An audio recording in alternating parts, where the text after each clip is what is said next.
Señor, y vamos a abrir nuestra Biblia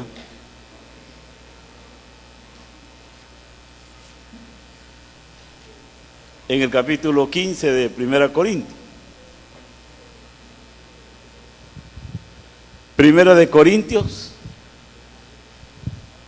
capítulo 15. Vamos a leer los versículos 9 y 10.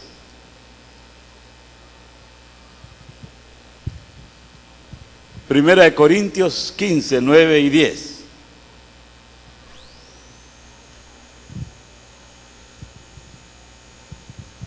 Cuando ya lo haya localizado, se pone de pie, por favor, para leer estos dos versículos.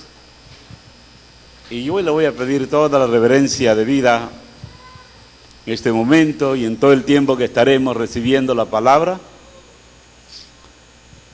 para nuestra edificación. Dice la palabra del Señor así: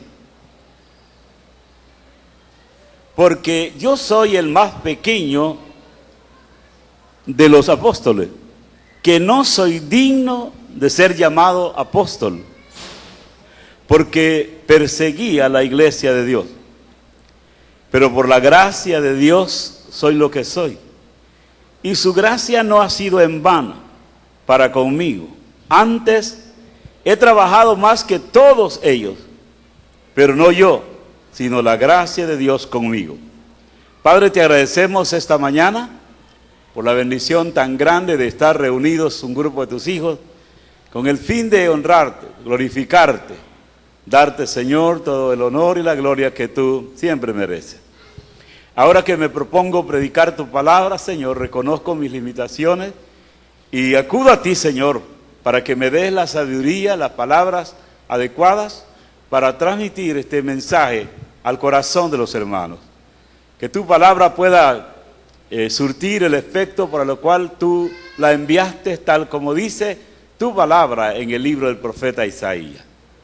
Señor, que no vuelva a ti vacía, que haga, Señor, en nosotros la obra para la cual tú la enviaste, y que cualquier intromisión del diablo pueda quedar sin efecto en este momento. Que todo el honor y la gloria sean para ti siempre. En el nombre de Jesús. Amén. Vamos a meditar esta mañana sobre el tema 5 consideraciones que yo debo hacer cuando trabajo en la obra del Señor. 5 consideraciones que cada uno de nosotros deberíamos hacer cuando estemos involucrados trabajando en la obra del Señor. Estos últimos días han sido de trabajo físico, pero desde luego también de mucho trabajo espiritual, de mucha lucha espiritual. Porque ninguno de nosotros debe ignorar que todos los días nosotros estamos enfrascados en una lucha, en una guerra, en un trabajo de verdad interminable. Se trata de la guerra espiritual. Efesios define esta guerra como una lucha, como una guerra que no tiene nada que ver con sangre y carne, que es una batalla espiritual, que es un trabajo espiritual en el cual todos nosotros estamos inmersos. Nadie, si realmente quiere agradar a Dios, si usted quiere andar en el Espíritu haciendo la voluntad de Dios, usted tendrá que enfrentarse a esta lucha. Ay de aquel soldado que pasa inadvertido el hecho de que su país está en guerra.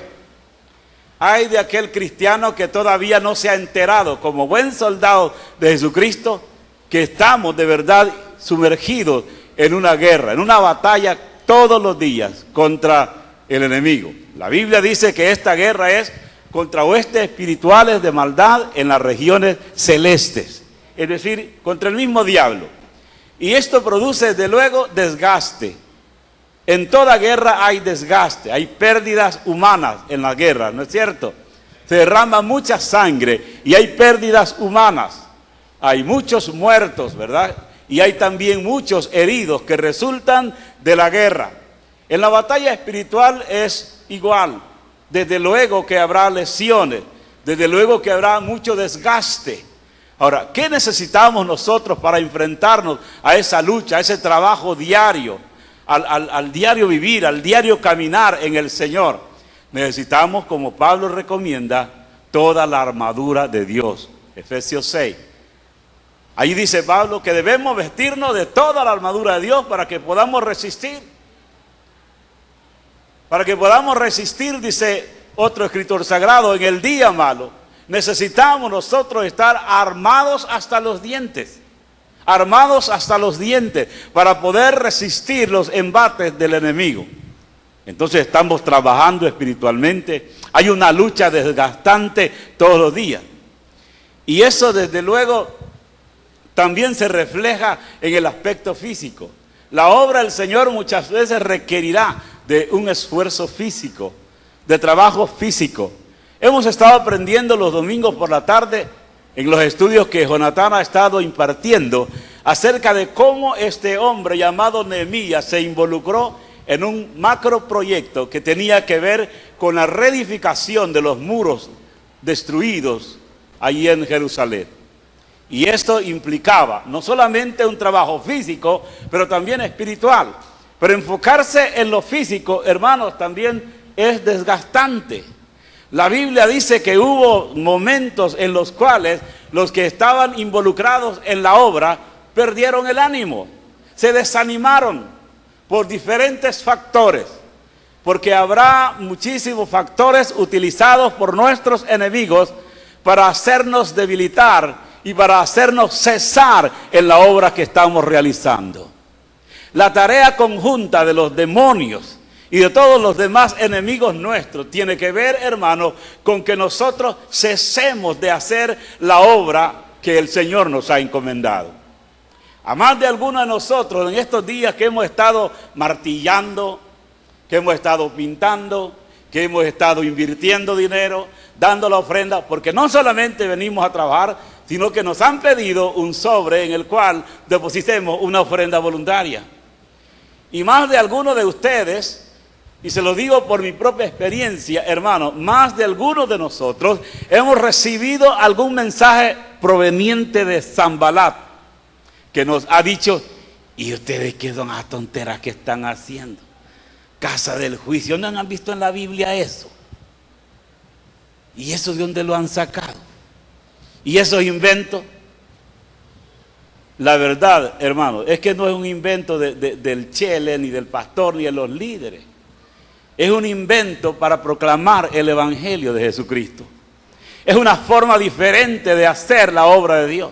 Es una forma diferente de trabajar en la obra del Señor. Amén. Pero el enemigo va a venir para hacerle sentir a usted y desanimarlo hasta donde se pueda, hasta donde usted se lo permita, para decirle, no hagas eso. Y aparte te piden que si podés ayudar con el refrigerio. Cansado del trabajo, no sacaste nada esta semana y tenés que venir a trabajar de choto. Y esas todas son mentiras. Bueno, no es mentira que usted se cansa en el trabajo y que se viene a cansar más acá, eso no es mentira. Pero que sea de choto, no lo es. Eso sí es una gran mentira. Porque si hay alguien que nos paga bien, es el Señor. Si hay alguien que nos paga con creces, lo que nosotros invertimos en el Señor realmente es una miniedad. Es algo nada, pues es una simpleza. No estoy diciendo que su ofrenda sea una simpleza, es decir, lo estoy minimizando en relación a lo que Dios nos da.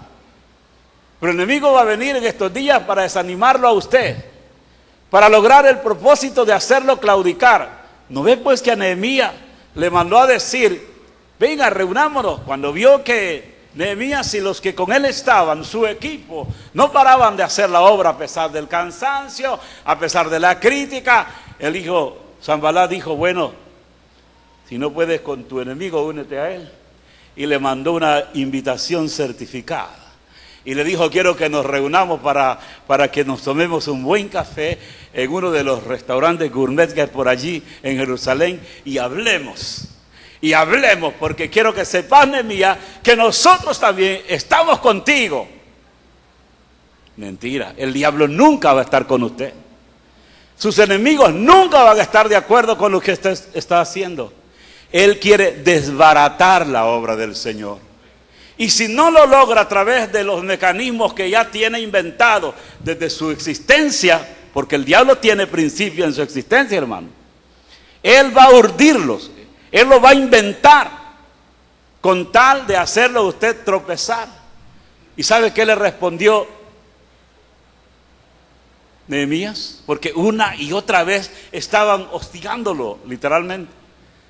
Tenemos que reunirnos, Nehemías, para que esto mejore, para que esto se lleve a cabo. Reunámonos. Pero realmente el Espíritu de Dios había hablado con Nehemías ya y le habría dicho a Nehemías: es otra cosa lo que quieren. Lo que quieren es hacerte daño. Y Nehemías respondió con un categórico: no puedo.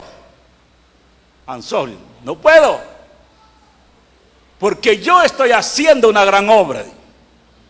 Es un principio que debemos nosotros recordar todos los días de nuestra vida. Usted está haciendo una gran obra.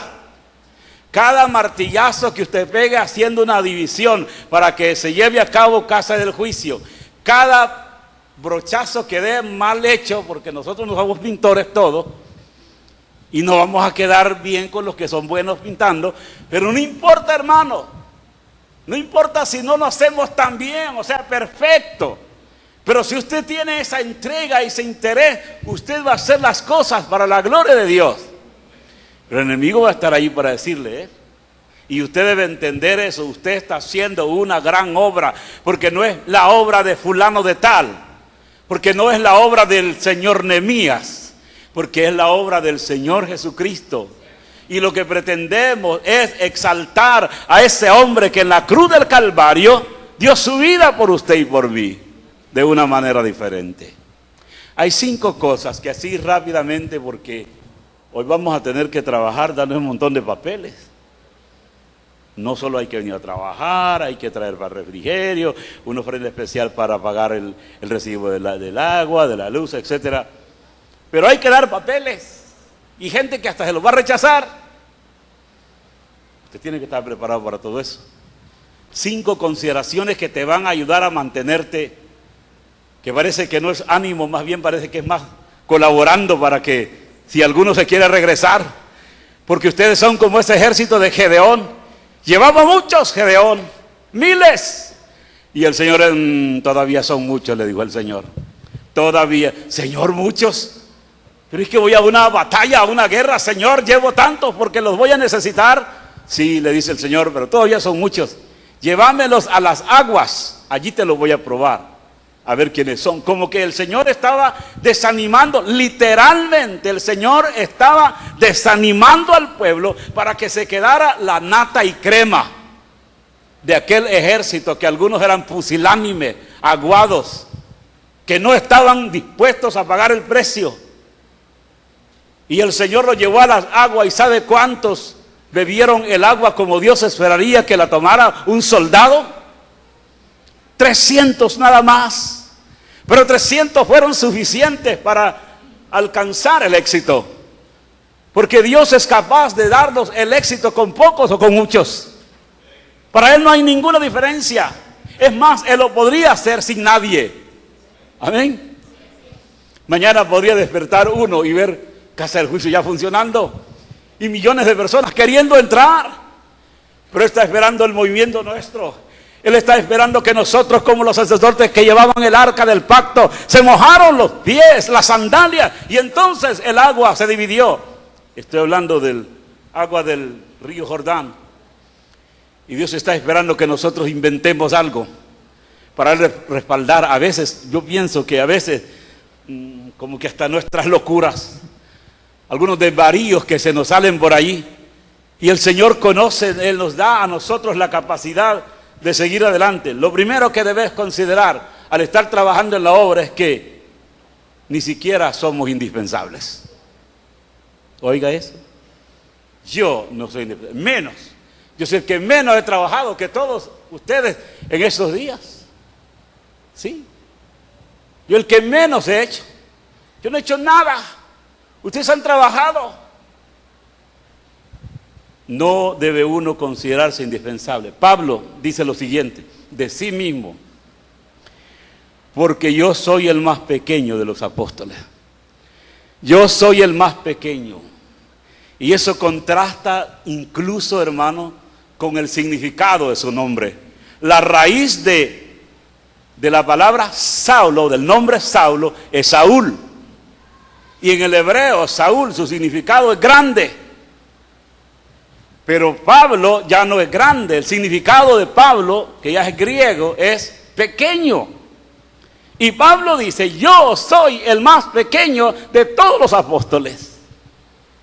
Más pequeño que Pedro, más pequeño que Juan, más pequeño que todos. Pequeño en todos los sentidos. Se cree que Pablo no era un gran cuerpazo, ¿verdad? Qué hombre más esbelto, qué cuerpo, qué figura, qué imagen. No, se cree que anatómicamente hablando el apóstol era una persona con una apariencia endeble, de modo que él no podía jactarse. Y él decía, yo soy más pequeño, y en ese sentido tenía razón, físicamente quizá. Pero contrasta su manera de pensar con lo que él era en esencia. ¿Qué era Pablo? De verdad era un gigante, hermano. Era un grande, era un poderoso. En su época, él dice que aventajaba a sus contemporáneos. Está hablando de los fariseos. Él era fariseo de fariseos. Es decir, era un hombre capaz. Era un hombre que podía jactarse, decir, yo sé más que todos ustedes. Y también podía decir, yo he trabajado más que todos. Y se podía jactar y decir, sin mí ustedes no son nada. Hermanos, si hay algo que debemos recordar es que ninguno de nosotros es indispensable en la obra. Dios podría hacer la obra sin nosotros. Amén. Es más bien que Dios hace la obra a pesar de nosotros. A pesar de nosotros. ¿Por qué digo a pesar de nosotros? Esta frase la hemos escuchado muchas veces, no es original, no es mía. Yo se la escuché a Julio Contreras la primera vez y me gustó, porque tiene sentido. No, hermano, me dijo, que Dios no hace la obra por nosotros, más bien hace la obra a pesar de nosotros. A pesar de que nosotros muchas veces somos tan desleales, tan incompetentes. De verdad, incompetentes. Yo soy incompetente, hermano. Yo no estoy aquí por mi propia capacidad. Yo no soy nadie. Y Pablo dice, quiero que sepan, señores, yo no estoy aquí porque soy competente. Yo soy el más pequeño de todos. El más pequeño de todos. Pablo se consideraba eso. Dice en 2 Corintios 3, 5 y 6. Es el pensamiento que debería de regir nuestra vida cuando hacemos algo para el Señor. No pensar que nosotros somos la gran cosa, sino más bien darle toda la honra y la gloria al Señor. Dice Pablo aquí en 2 Corintios 3, versículos 5 y 6. No que seamos competentes por nosotros mismos para pensar algo como nosotros mismos, sino que nuestra competencia proviene de Dios, el cual asimismo nos hizo ministros competentes de un nuevo pacto, no de la letra, sino del Espíritu, porque la letra mata, mas el Espíritu vivifica. Nuestra competencia, dice Pablo, proviene de Dios. Él es nuestra competencia. Lo que usted hace, levantar un martillo, clavar un clavo, eso viene de Dios, hermano. Algunos no podríamos clavar ni un clavo. Se nos puede quedar tiesa la mano. Y en vez de dar en el clavo, damos en el dedo. Nos pasa, ¿verdad? Las cosas más simples en nuestra vida no las podríamos llevar a cabo sin la gracia del Señor. No es por nuestra competencia. De tal manera, hermanos, que ¿cómo podemos jactarnos y decir, a saber qué harían? A saber cómo harían si yo no estuviera. ¿Y cómo van a hacer cuando yo no esté? Dicen las mamás. Por eso hay que enseñarle a las hipotas a que trapeen bien, que limpien bien, que tengan aseada la cocina, porque cuando se casen, entonces la van a ver negra, como decía mi abuela. ¿Sí? Y los muchachos también, que aprendan a cocinar. ¿Por qué no? Yo sé de hombres aquí que cocinan bien. A mí se me quema hasta el agua, hermano. Yo para eso sí que... Pero ni modo. A veces hay que hacerla de cocinero también. Por lo menos calentar las sopas, esas que vienen ya preparadas. Al menos allí especialicémonos. Cuesta, hermano. Necesitamos darnos cuenta que ni siquiera las cosas mínimas, los detalles más ínfimos, nosotros los podemos hacer si no es por la ayuda del Señor. Entonces uno no se puede jactar decir, aquí a saber cómo van a hacer. Pues ya las muchachas van a saber qué hacer si las mamás les enseñan. Que les enseñen, que se dejen enseñar es lo que cuesta, hermano. Pero ¿sabe que hay mamás que creen que solo ellas pueden hacer las cosas? No, dije que para hacer las cosas bien mejor las hago yo. Y entonces ¿cómo van a aprender las hipotas? Déjenlas que se equivoquen. Déjenlas que hagan cualquier disparate, pero que aprendan. Porque lo contrario, nunca van a aprender y van a sufrir en la vida. Número 2, no se considere superior a nadie. Dirá, lo mismo está diciendo el pastor. No. Es que existimos aquellos que creemos que somos indispensables y existimos aquellos otros que creemos que somos superiores a los demás. ¿No es cierto? Aquellos que ven a los demás así. ¿Y este gato qué onda? ¿Y este que se ha creído? ¿Y vos quién sos? Pablo menciona, hermanos, el principio en Filipenses 4, que usted debe considerar a aquel que considera un gato superior a usted. Superior a usted. No importa cuán alto usted se considere, usted también es otro gatito. De los más flacos y pulgosos. Eso es lo que Pablo dice. Él dice que es el más pequeño, pero además dice él, mire el versículo, estamos en el 1 Corintios 15. Yo soy el más pequeño de todos los apóstoles, que no soy digno de ser llamado apóstol. El más pequeño de todos los apóstoles. El gatito más flaco. El menos apropiado, el menos indicado. Tampoco estoy diciendo pierda su autoestima. Para es que hay unos que la autoestima la tienen más arriba del pelo. Y ese es problema también. Hay que mantener, hermano, la ecuanimidad. Hay que mantener el equilibrio, ni más ni menos. No veamos a los demás como inferiores. ¿Y usted qué se ha creído? Como los argentinos. ¿Ah? ¿Qué te has creído, che? Usted tiene su historia, usted tiene una historia. Sí, los argentinos creen que son europeos. Los ticos también. ¿Algún costarricense aquí? Menos mal porque ya la regué. No, sí tenemos nicaragüenses que son lo mejor, ¿verdad? Los nicaragüenses son. Los pinoleros, no, ¿cómo es que les dicen? Pinoleros, sí, así son. ¿Cómo ha crecido en el fútbol? Mejor que El Salvador. No nos creamos más que nadie. Algunos porque tienen la piel morena se creen más guapos que los blancos o viceversa, ¿verdad? Porque tienen los ojos, denle gracias a Dios que tiene los ojos iguales usted. Si ustedes ven mí, yo tengo uno más grande y uno más pequeño. ¿Cuál es el problema, pues? Si con tal me sirvan para no, por lo menos para no caerme. Porque ver bien ya no, ¿verdad? Pero ese, mire, ese escaparate que ahí bien lo veo. Tiene que estar algo grande para verlo. Fíjese que me da pena, pero Ale que está allá, hoy sí te veo en el día. Pero aquel día cuando vino la primera vez me sentí apenado después que lo vi, porque lo confundí con otro muchacho. No le dije que bueno que has venido ni nada, ¿verdad? Pero después yo le dije, discúlpame porque ya no te pude distinguir bien. Pero ¿por qué estoy diciendo eso? Hermano, ¿por qué no debemos ver a los demás como que son menos que nosotros? Ay, es que ese es el doctor fulano de tal. Él es abogado y notario, ¿y qué me importa a mí eso? Abogado y notario, son los más corruptos, menos Ceci, Cristian, hermano Néstor, y todos los abogados, hermano Jesús, y todos los abogados que están aquí son leales. Se lo digo yo. Los cristianos, abogados fieles cristianos de la Torre Fuerte. Por ellos doy fe yo. Es cierto, hermano.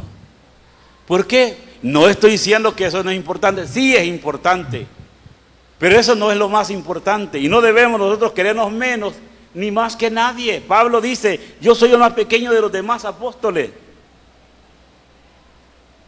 Hermanos, no tenemos que tener el espíritu de Diótrefes. No vamos al texto porque usted lo sabe bien el tiempo transcurrido.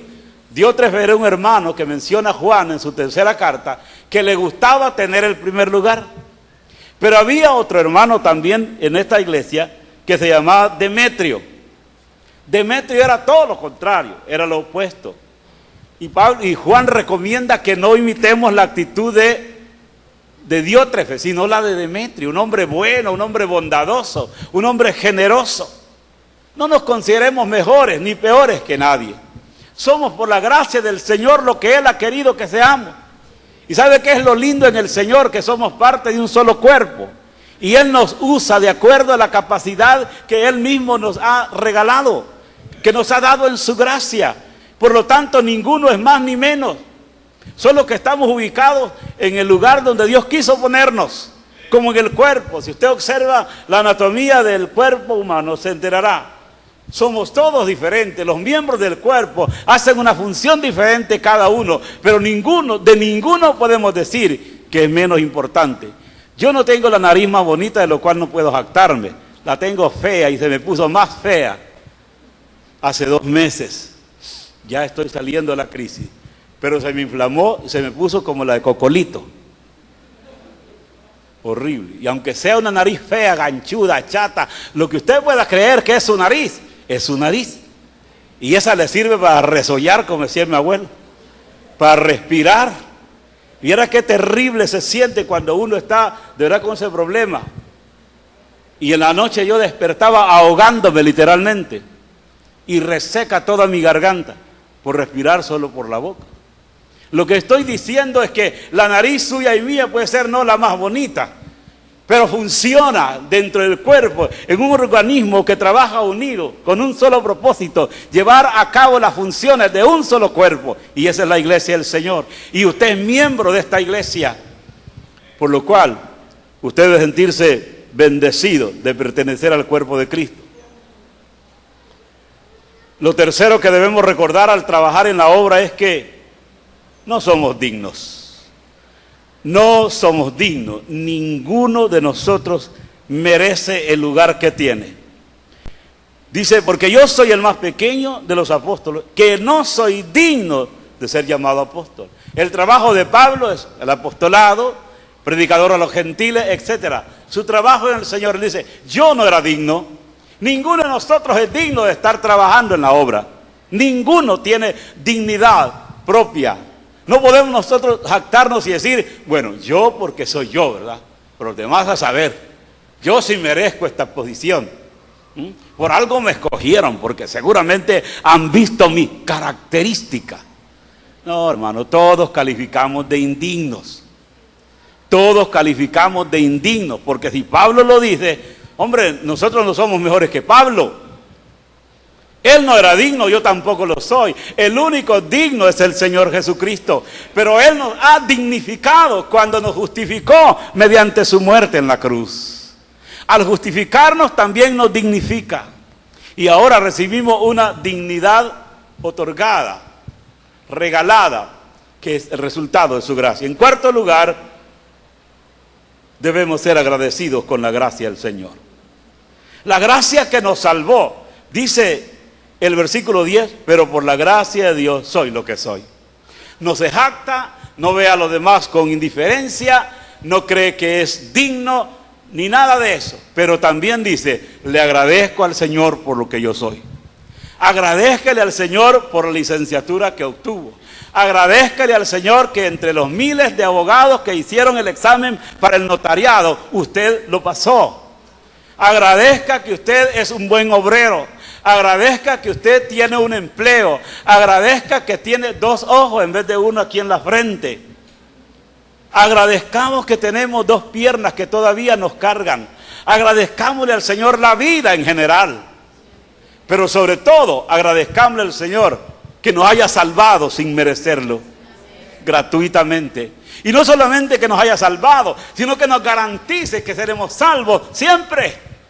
Porque su gracia nos salva y su gracia nos mantiene salvos hasta su venida. Como dice la palabra en Tito 3, 4 y 5.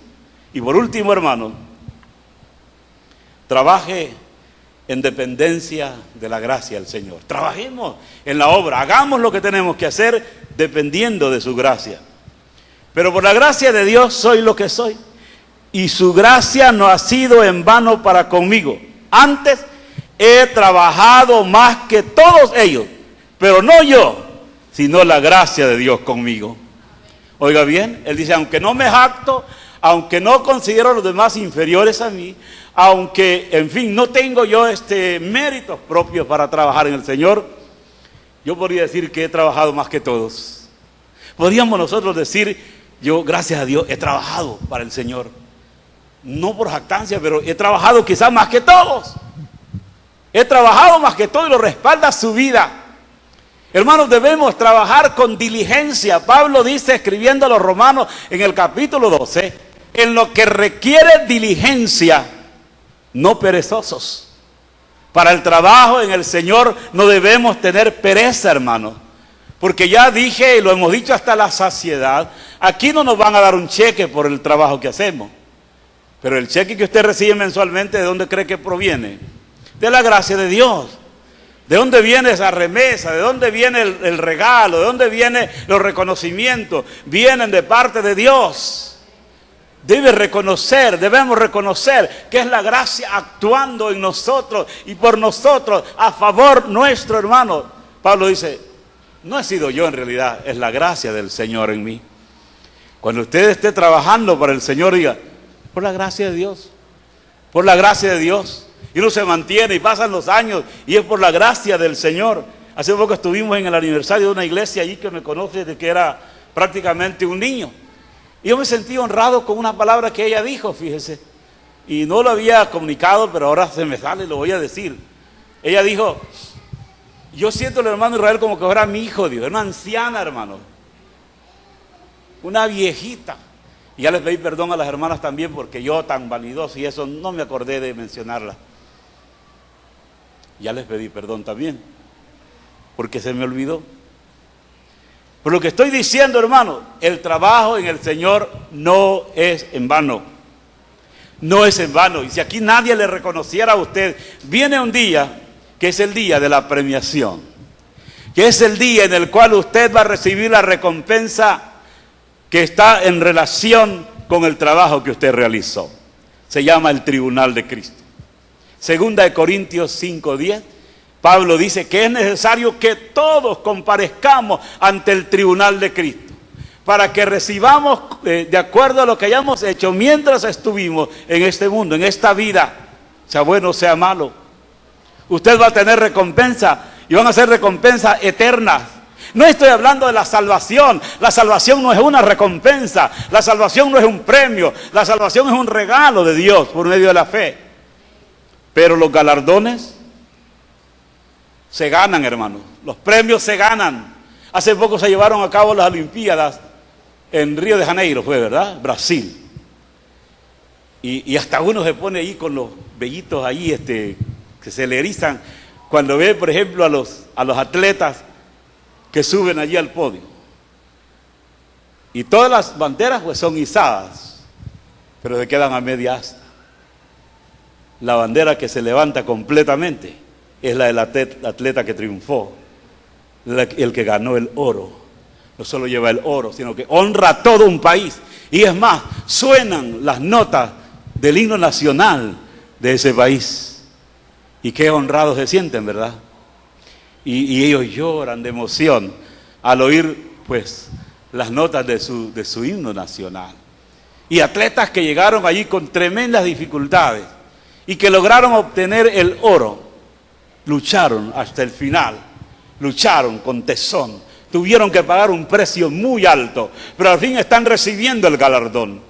Ya dije y repito, la salvación no es un premio que usted va a recibir hasta que llegue ya, usted ya es salvo, pero las coronas, oiga bien, esos premios usted los va a recibir en el tribunal de Cristo. Entonces usted podrá recibir del Señor la premiación. ¿Qué honra más grande? ¿Para quién? ¿Para usted? No, para el Señor. Porque Él es el único digno. Pero algunos saldremos, dice la Biblia, avergonzados. Salvo, por supuesto, salvos, pero sin nada que ofrecer. Me gusta el coro ese que dice, sin nada que ofrecer. Y estoy seguro que el que se inspiró pensó en nada material. Pero usted y yo tenemos mucho que ofrecer al Señor. Algunos de ustedes tienen mucha energía todavía, muchos años de vida. Desgástese para Dios. Haga lo que va a hacer para el Señor. Los que van a interpretar algún papel dentro de la casa del juicio como actores, si aquí no es Hollywood, hermano, no estamos tratando de ser actores, pero haga lo mejor que se pueda. Ya sabemos que no somos actores ni actrices, pero hagamos lo mejor que podamos. Él merece lo ideal y nuestro mejor esfuerzo. Haga lo mejor que pueda, lúzcase para la gloria del Señor. Y que aquellos que van a recibir el mensaje mediante la casa del juicio digan, qué esfuerzo el de esa gente. Que puedan admirar a Cristo a través de lo que ustedes van a realizar, que el papel que van a hacer lo hagan bien. Y ya dije, vamos a tener lucha, sí. Se va a cansar, sí. No tome decisiones cuando esté cansado. Si algún hermano o hermana le dijo alguna palabra que no le gustó, aguántesela. Y con cabeza fría, usted puede hablar con esa persona si es necesario.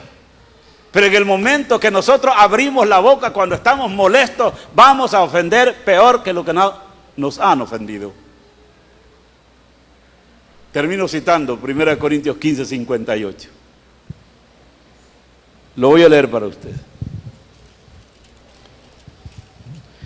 Así que, hermanos míos, amados, estad firmes y constantes, creciendo en la obra del Señor siempre, sabiendo que vuestro trabajo en el Señor no es en vano. Que Dios nos bendiga. Padre, te agradecemos por tu palabra esta mañana, por haber hablado al corazón. Y Señor, rogarte de manera especial que toques el corazón de alguna persona que se encuentre acá y que todavía no ha tenido la oportunidad de aceptarte como su Salvador personal. La razón por la que viniste a morir en la cruz, la razón por la que predicamos, la razón por la que se monta todo un evento como Casa del Juicio, es que las personas crean en lo que tú hiciste en la cruz por sus pecados. Toca el corazón ahora. Si hay alguien esta mañana que nunca ha aceptado a Jesucristo como su Salvador personal, yo le invito a que tome la decisión ahora. Dice su palabra en San Juan 5:24. De cierto os digo, que el que oye mi palabra y cree al que me envió, tiene vida eterna. Y no vendrá a condenación, mas ha pasado de muerte a vida. ¿Quiere usted cambiar el rumbo, el destino de su alma? Del infierno al cielo. Acepte a Jesucristo como su Salvador personal.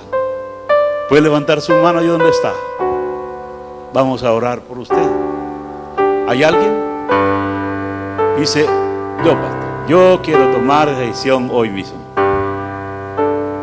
¿Hay alguien que lo quiere hacer? ¿Nosotros ya somos salvos? Alabado sea el Señor. Padre, gracias por la predicación y gracias por cada asistente. Bendice las cosas que faltan que hacer, las ofrendas que vamos a recibir para ti. El momento en el que también los hermanos saldremos para dar esa hoja volante en la cual se anuncia la casa del juicio.